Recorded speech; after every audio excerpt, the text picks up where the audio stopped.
Mick Jackson's Bodyguard came to the big screens in 1992nd year, despite the fact that the script about the dark-skinned singer and her bodyguard was made in the 70s.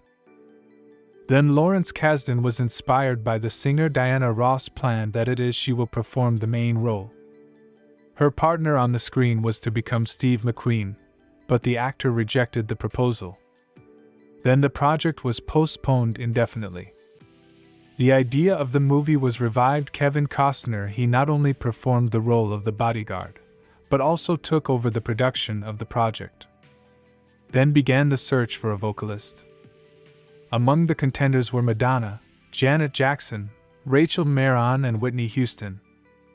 The contestant seemed a controversial and dangerous candidate, as she had no movie experience.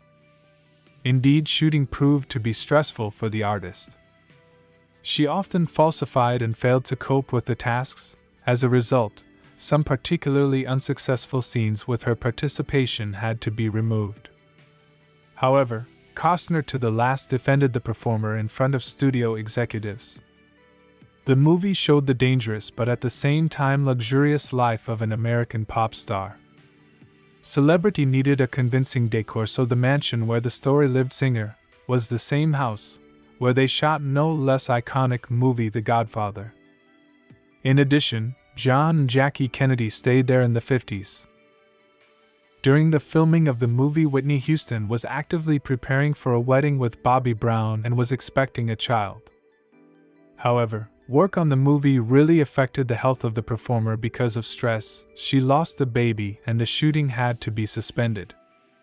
The press called The Bodyguard the worst movie in history, and its rating on IMDb still holds at 6 points out of 10. Then Whitney Houston won a Golden Raspberry for the lead role and Costner was nominated.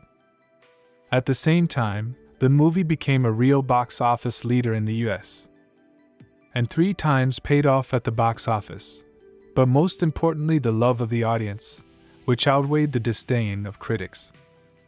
After a while, the vocalist still married Bobby Brown and gave birth to a daughter.